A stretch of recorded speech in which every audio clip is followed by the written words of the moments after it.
Welcome, everyone, to the Salem News Reporters Podcast. I'm Rick Moore, MSO News Sports, along with Paul Leighton and Caroline Enos, and two great people, great friends. Very busy summer. And Paul, let's start with you.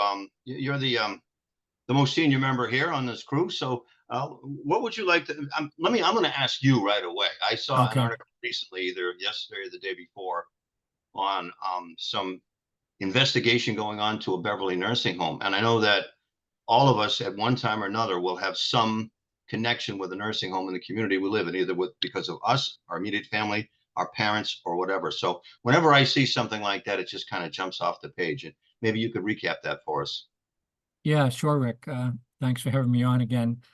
Yeah, this has to do with the Blueberry Hill nursing home in Beverly, and it's been cited for abuse by the Massachusetts Department of Public Health. And so what that means is that they get there's a website where you can compare nursing homes run by the federal government, the Medicare and Medicaid centers, and when a nursing home gets that distinction, they actually put an icon of a red hand on the nursing home to alert people to this. That's what caught my attention. And so, unfortunately, I've written a lot of stories over the years about nursing homes that have had problems during these inspections. It's pretty common, to be honest with you, and I've gotten to the point where I don't write a story until it reaches this level of literally a red hand on the telling you to stop, basically, and look at what's going on in this nursing home. So state inspectors come in every so often in these nursing homes and check out what's going on. And they found a lot of problems at Blueberry Hill in terms of how they were caring for patients and, patients being neglected, and to the point where they label it as abuse. I think the abuse in this case is through neglect and the impact it's had on some of these residents. And the conditions in the nursing home weren't the best in terms of the handling of food and other conditions in there. So the state says they've since come back into compliance. So that's a good thing, but it's an ongoing problem at nursing homes. And I feel badly sometimes. I write these stories and it's all true and people should know, but these nursing homes are also really understaffed. This report said that they were understaffed for, I forget the numbers, 200 out of the last 230 days. It just aren't enough people. And it goes into this bigger problem I think we've talked about before, where a lot of these nursing homes are owned by companies that are for-profit companies. They're not local, not that you have to be local. And, are they putting enough money into these nursing homes? And are they hiring enough staff? And are they paying enough? So these are the problems that result, unfortunately. Yeah, you answered both questions I was going to do a follow-up on, and that had to do with staffing and your investigation. I know, without getting into detail or naming names, I know of a person who, when the nursing home was doing the spend down of the person's estate, she got wonderful care, costing $10,000 a month.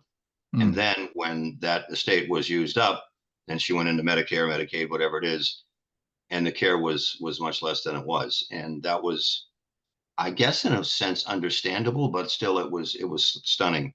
So when you talk to, I know you had a quote with a resident there, but when you talk to staff, if and when you do, anecdotally in the past or in this story, do they explain why it's so difficult? Because taking care of one person, just one person, 24 hours a day, which is sometimes needed, is very difficult. So I imagine that there are stories there where they're just frustrated. The management themselves are frustrated. Yeah, totally. I think, it's hard work, like you said. And then when you have to take care of multiple people at the same time, and I think it just gets to be overwhelming. And that's not to excuse some of the problems that were cited in this report in terms of how people were treated. They still deserve to be treated, with dignity and respect and all that. So, yeah, it's a tough situation. I mean, if I had to lay blame, I think it falls in large part on the owners of these nursing homes, who were, as I said, these conglomerates. This company that owns Blueberry Hill owns several, I forget, it was in the story, nursing homes across the country. And I think 6 or 7 of them have this red hand of alerting people of abuse. And they're not very transparent with their financials. I know the state has made an effort to do that, to let people know, well, who actually owns it. Used to be hard to find out who owns the nursing homes. They're under these companies and these LLCs, and they have subsidiaries, and they end up moving money around and they're essentially paying themselves for, they lease out the property and pay themselves back, and there are, things like that going on. So it's kind of complicated. They say that they don't get reimbursed enough by Medicaid. And, most of a lot of patients in nursing homes end up being, paid through Medicaid, and the reimbursement rates are low in their defense. So they say they don't have enough money. So, I mean, it's a big problem, and states and the federal government have been trying to solve it for a long time. But in the meantime, you get situations like this at Blueberry Hill.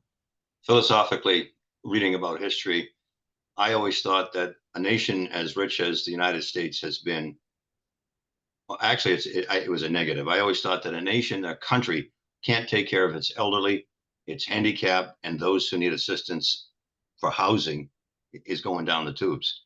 And, with all the riches that this country has and the Western Hemisphere has, really, you would think that we could do better. So I think it's important that you bring that to light. And I also think it's important that you do discuss the other side of the story in terms of management and how they can be frustrated, and, to get the overall picture of what's going on here. Thank you for that. I appreciate that. Yeah. Thanks, Rick. Yeah. Caroline, that leads me to the leadoff question with you. And by the way, welcome back. Thank you for joining us today. Thank you. Homelessness, or I think they're calling it unhoused now, I believe is what the new term is. But there was a story that you wrote recently this week about some effort to mitigate that in Hamilton. So why don't you tell me a little bit about that, please? Yes. So as I'm sure everyone has heard and seen in their own communities in the North Shore and just around Massachusetts, there's been a huge push to build affordable housing. Whether or not it's actually affordable is still up for debate, but it is cheaper than market rate, or at least that's the goal. So one of the biggest problems is there's just not enough supply that's affordable. And then, what there is out there. I mean, I live in Boston, and I can't afford to live in Gloucester because the rates for an apartment are the same, but there's just so few apartments in Gloucester compared to Boston. So, it's housing crisis all around, where communities that once weren't having these issues now are. There's a lot that goes into that, but in Hamilton specifically, the Habitat for Humanity that's based in Essex County is in the process of building 10 basically houses. They're duplexes, but they're considered, homes, not just apartments. What they're looking for is families, or people who are trying to start out, stuff like that. People who have been edged out of buying homes in the area because it's not $200,000 is not the going rate for a house anymore. It's 5, 6, 7, 8, and 5 being the low.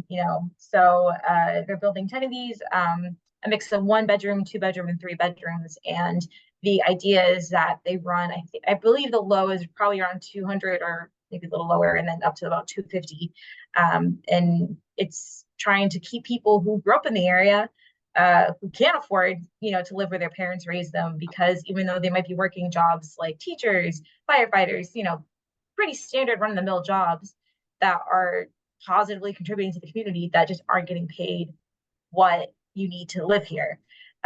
So it's a lottery. They're taking applications now. I believe they already filled out like about 6 or 4 of the first round of units that they were doing. So now they're taking applications for this lottery, and they're going to have a presentation on August, in mid-August, for people who are interested in applying. And it's hopefully a push in the right direction for the North Shore. I mean, there is a lot of quote unquote affordable housing going up in terms of apartments, but we really haven't seen this push in terms of single family or multi-family homes that are more traditional style, that probably all of us grew up in and now can't afford to buy, if you're me.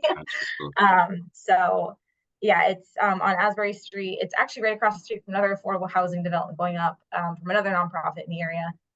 They're doing, again, more traditional apartment styles, but I think it's interesting, especially to see it in Hamilton, which is such a, for lack of a better words, well-off, more secluded rural community. You see all this development push for affordable housing in like downtown Peabody and Beverly on Rantoul Street, especially, but you don't really see it as much in these smaller communities that often push against it, especially now that the MBTA kind of zoning. Exactly. So, yeah, it's encouraging to see that there's more of a push for people, honestly, like me, who just can't afford a house that maybe someday could. So, well, you're one among many. yeah. And speaking about the MBTA zoning thing, is that something that each of you keeps an eye on, Caroline? Yeah, I mean, it definitely comes up. I think it's a little different when you're covering a city like Beverly or Peabody or Salem, where they have that kind of attitude toward development already, just because they've been doing that anyway. Like, they're more urban, they're more open-minded to that anyway. They have a lot of, especially mills and old factories that they can either let sit there and rot, knock down, and whatever, or they can keep the building, keep the history, and turn it into housing, which is what we've really seen. I mean, Paul can definitely speak more to Rantoul Street in that whole whole thing, but yeah, it's definitely, it came up a lot when it first came out. I think the cities are a little more receptive to it. There's still a lot of pushback in the smaller communities, but in our area, like Danvers, I can't speak too much like Topsfield and them, but it seems like it's been pretty receptive overall. Even if they're not extremely happy with it, they are following it because they realize that that people just can't stay in the area, and that's not going to be sustainable for anyone. Paul, you're nodding your head in agreement. No, that's exactly right. And I know in in Salem and Beverly, they were basically already in compliance with the new law when it came in. In other words, they were already zoned around their train stations to build residences, apartments. So they didn't have to do much. In fact, I think it was last year, Salem was one of the first communities to actually come into compliance. They just had to do, as far as did a little bit of paperwork to make sure they didn't really need to change anything. And Lieutenant Governor Driscoll came in and the housing secretary, and they sort of, celebrated the fact that Salem was one of the first communities to comply. And I know Beverly is essentially in compliance. So, yeah, what Caroline says is right. A lot of these, communities around here, they've already done this. I know it's a little bit of a different story in Gloucester. Maybe we'll have Ethan Foreman on next time to talk more about what's going on in Gloucester and compliance with the MBTA law. Gonna give it a try. We're gonna try to get Ethan in here. He's not feeling well this week. I know that. Yes. Well, back to the theme of building. Apparently, a new building in Beverly concerning Beverly Youth Center. Yes, in Beverly, they're going to build a new youth center. Beverly has had what's called the McPherson Youth Center on McPherson Drive down by the Bass River in Beverly. They've had that since the 1960s. This is a place where kids, basically young teens, can go and hang out and play pool, and they have computers. There's a basketball court. There's a skate park there that's really popular. Again, it's been there since the 1960s. It's really small, the building itself, and so they're going to build a new one. They're going to knock down the old one and build a new one that's going to be twice as big. And that construction is going to start in the fall. It's going to take about a year. They got $5 million in federal money through the ARPA funds, the pandemic relief funds. They get another $1 million from HUD, another federal source. So it's going to cost about $6 million. The youth center is a collaboration between the city and Beverly and the YMCA. So the YMCA essentially runs the place. But I know it's been a big benefit for a lot of kids, especially kids who might not otherwise have a place to go, might not be able to, say, afford a membership to a private club or something like that. And so it's really been a great resource in the city for more than 50 years. And now they're going to build a bigger and better one. Very nice. Very nice.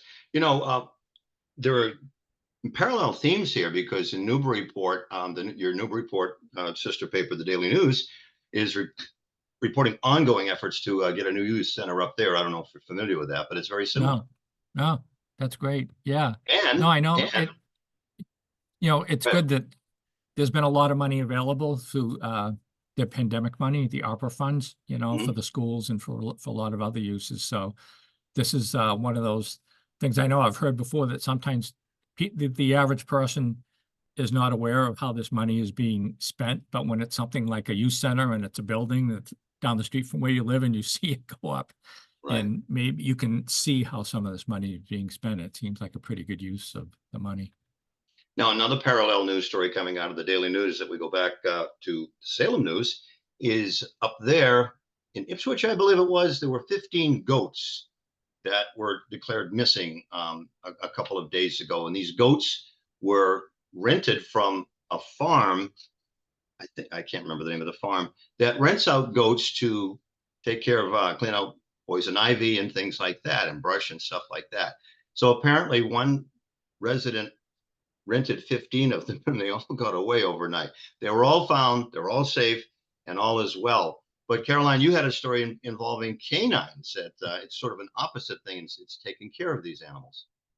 Yeah, so I'm sure people have seen pictures of some police canines floating around, but in Peabody and Swampscott, the two canines in those cities, they recently were awarded a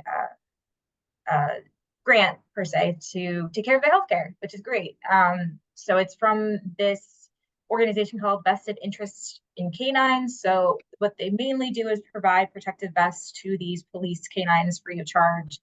Because a lot of these smaller departments, because they only have one or two typically, they have to provide for the cost of these dogs, entirely. And anyone who owns a dog, I'm sure, knows that they're not cheap, especially when you have these who are not only extremely trained and always out working, but can be in lines of fire and can be put in danger. So, this with these vests, they protect them from bullets and knife attacks and other things like that. But then on the healthcare side, if they do get injured or if they do have to go to some kind of physical therapy or just get a routine checkup because they're animals, this will reimburse the department for it, which is a really big deal for a self-funded aspect of it. And yeah, the two canines, I have to look up their names. They were very cute. I remember that. But Of course. let's yeah, I know, and I know they both had just been recently awarded these canine vests from the organization, because one of the requirements that they've given you a vest in the past, and then this makes you eligible for that.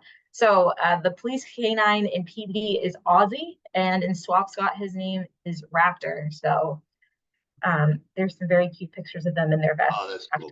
That's good. Well, I know dog lovers will be happy about that. And I guess let's discuss one more topic. I want to go back to Paul, if I can find it. Where did it go? Oh yeah, of course, Beverly Homecoming. Beverly Homecoming, Rick. Yes, it's starts on Tuesday. This is the 59th year for Beverly Homecoming. It's essentially a summer festival. It's over 5 days. It used to be a 10-day thing, and a few years, after the pandemic, they condensed it to 5 days. There's about 40 events, and it's one of those community celebrations a lot of communities have, and some people really look forward to it. Some of the highlights are probably the biggest event is the Lobster Festival at Lynch Park, where you can buy lobster and lobster rolls, and you eat on your picnic tables, under these big tents that are, right on the ocean at Lynch Park. So that's a nice one. And there's a road race on that Thursday. That's a big event. And what are some of the other ones? And it ends with the fireworks. So that'll be a week from Sunday night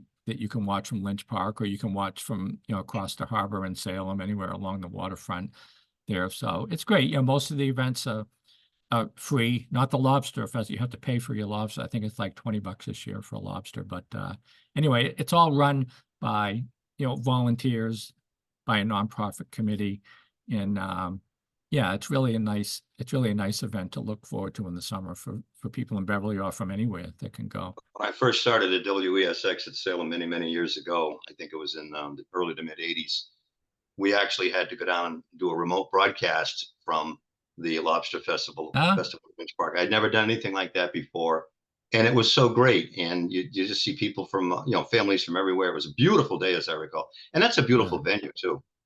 Yeah, it's a great. I mean, Homecoming is really a way to show off Lynch Park too, because most of the events are at Lynch. park, and yeah, it's really great. There's one other event that's really cool, Rick. You would like this if you're, I think, if it's the Grand Prix bike race.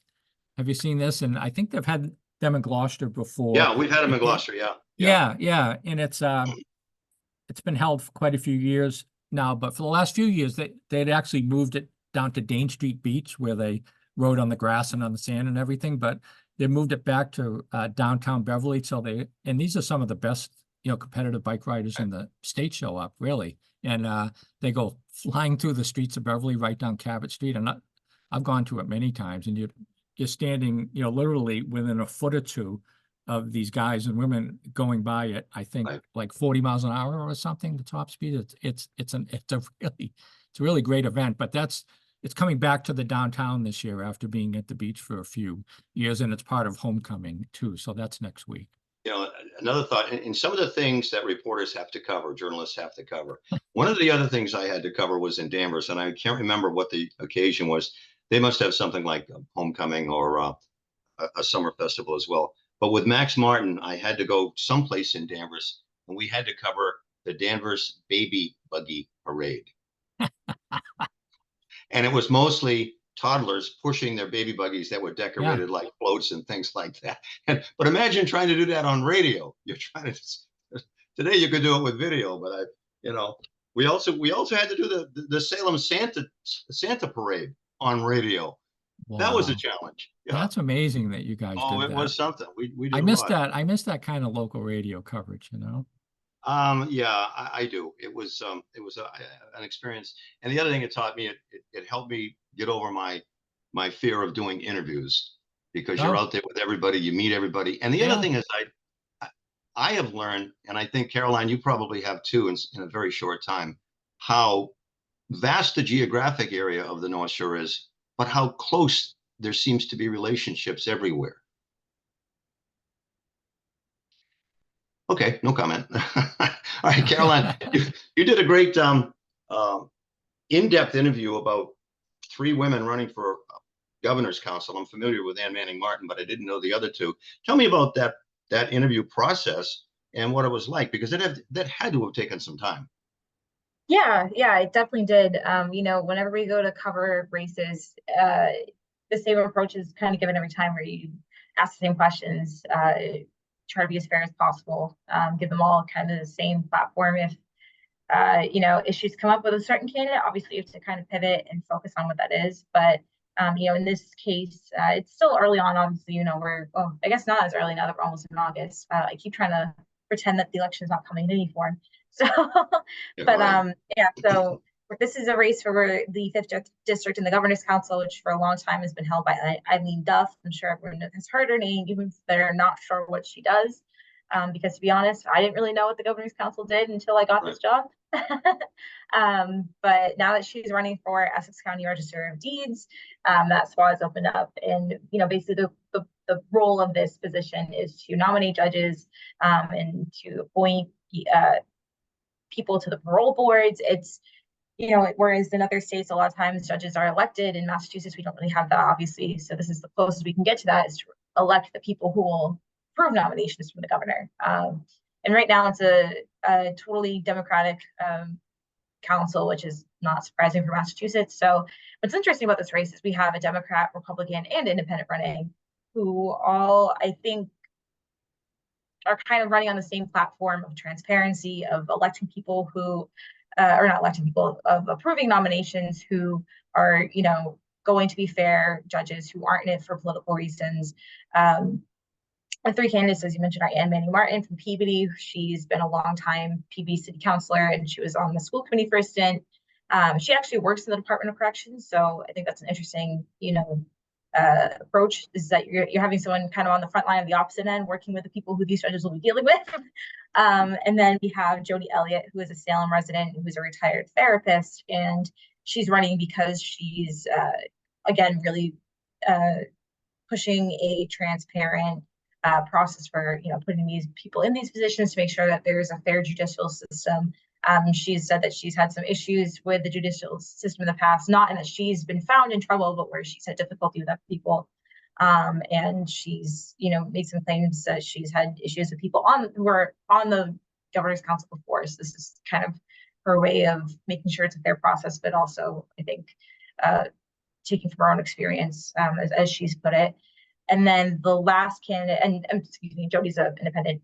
And the last candidate is Eunice Ziegler, who is from Methuen, and she was a long time, or pretty decently long time, city councilor there. And she was actually the first one of color to be elected to the city council. So, and she's a Democrat.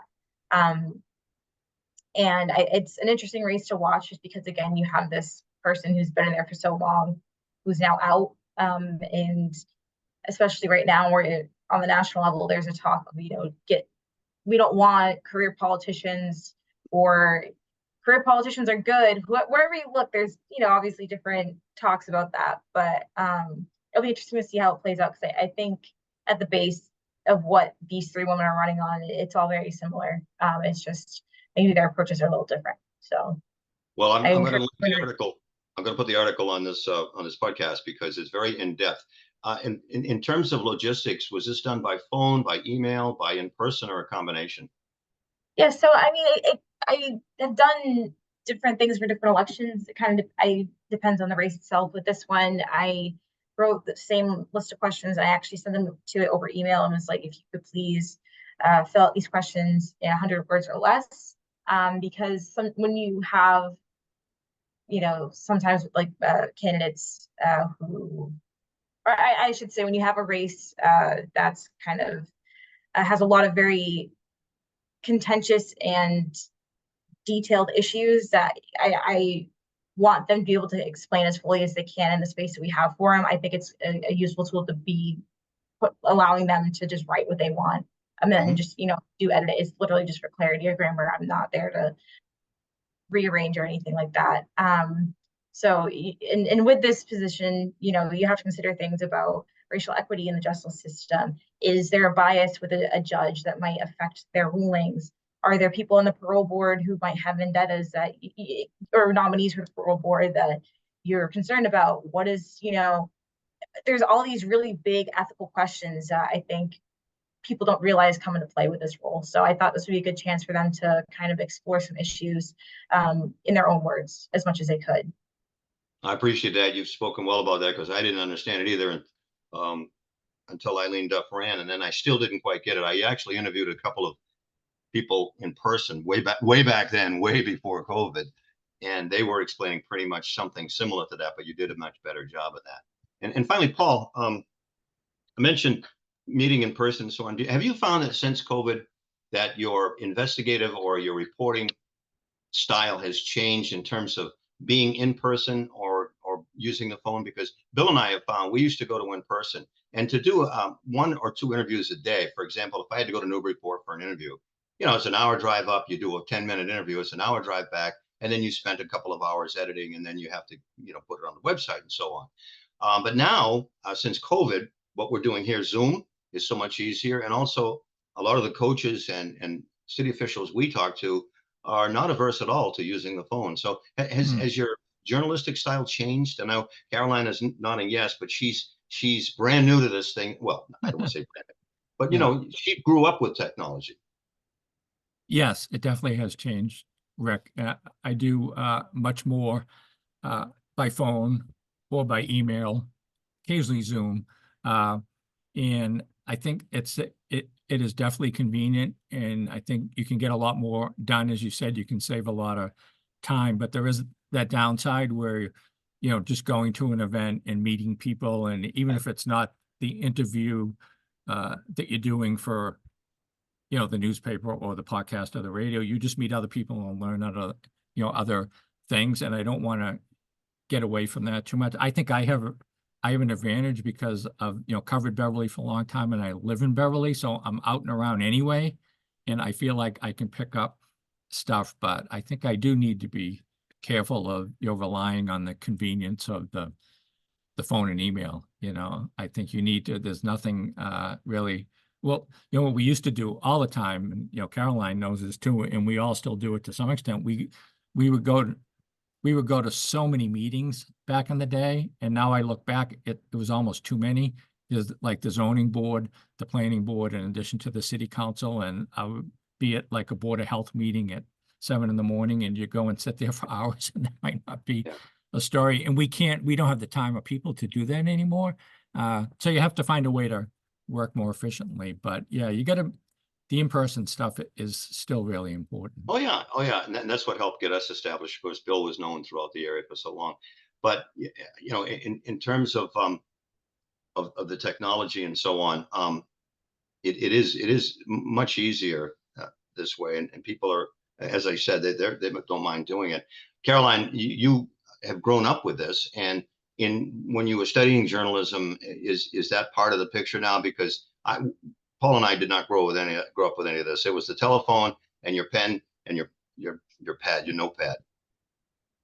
Yeah, I mean, it's funny because I kind of started out like that, and I do know how to take notes like that, and there are times where I have to because your technology fails you and you don't have Wi-Fi or anything like that. But for the most part, I've always had a recording device that's easy. I look back at my mom when she started out in the 80s reporting. She had a typewriter and a notebook, and I'm like, oh my God, that must have taken you forever. And Paul knows this, and I'm sure you do too. The reporter scrawl is deadly. You have to go and translate what you wrote as soon as you did it. But Yeah. technology, it's progressed even since I started. I've been doing journalism for about 10 years. If you kind of start when I started as a sophomore in high school on the school Right. newspaper, which I do because I think student journalists are doing journalism, obviously. But professionally, even then, like from the start of the pandemic to after, like I have a app called Otter that I can record someone, and as I'm recording, it transcribes what they say very accurately for the most part. And then when I'm done, I have a complete transcript I can copy and paste. You still have to listen to it and make sure that it picked it up correctly, because you don't want to misquote someone because you were too lazy to go listen back. But yeah, I'm able to write stories on my phone now during an event. So I tell my mom that, and who again is a journalist, and she shakes her head and she thinks it should be impossible. But yeah, I can write a story in Google Docs on my phone while I'm covering it live and have it sent in within like 20 minutes of the event, wrapped up. So I never did learn how to write shorthand.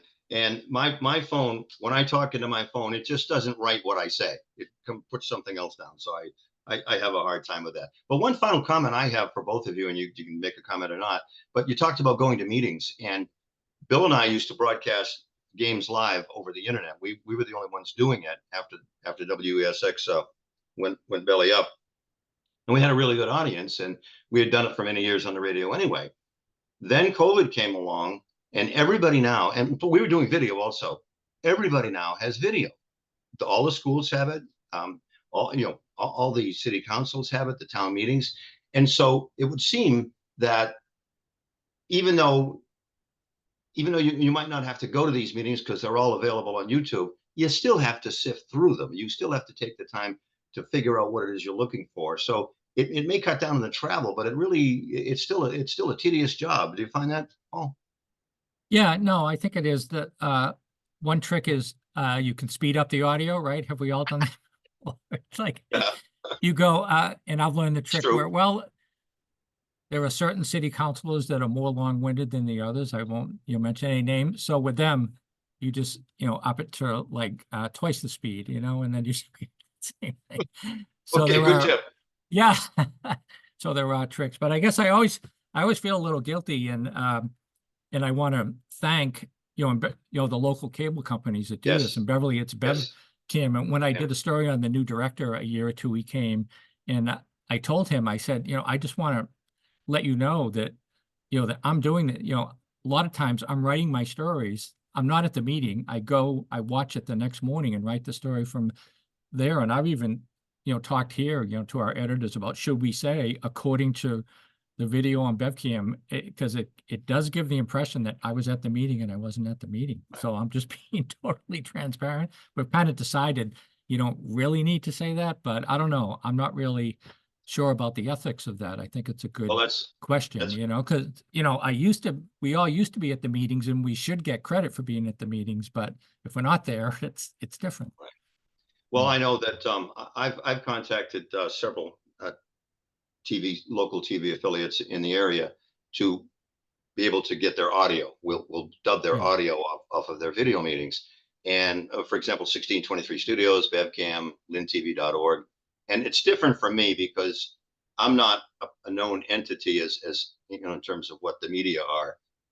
So I always cite them. I have to. And a lot of Yeah. times I will read Caroline's stories or your stories, maybe a paragraph verbatim, but I give you guys credit for it. So, Yeah. you know, make No, sure that's that you great. get it. No, we Caroline, what about your appreciate that. reaction? I'm sorry. Yeah. Caroline, what about your reaction to that? Is it the same Oh thing? yeah, I mean, I I have a good working relationship with PBD TV, and they're, first of all, they're one of the best public access stations I've seen. The North Shore is so lucky because we have really, really great and well funded compared to other parts of the country. I'm not saying the funding is perfect, but it's such a good resource. And you know, it was a pandemic that really, like you said, kicked it all up. And you know, it's become the norm for cities to have live streams set up just within the city on the municipal side anyway, but to have it, this resource where, you know, this camera crew that's making it easy to watch, and the audio is definitely, you know, making sure the audio is good, making sure that you can see who's speaking, that there's camera angles. That's really valuable, especially for us, because if we don't know who's speaking, what you can't use what they're saying. And I especially with it being uploaded on YouTube. Paul mentioned how he makes it go super fast. There's a transcription button where they transcribe the meeting within like a few hours of it being uploaded now, and you can read a really accurate transcription of uh, of you know what they're saying. And so if there's a point in the meeting that I need, I go and I can just Control C and see where it is. So you know, they're super great.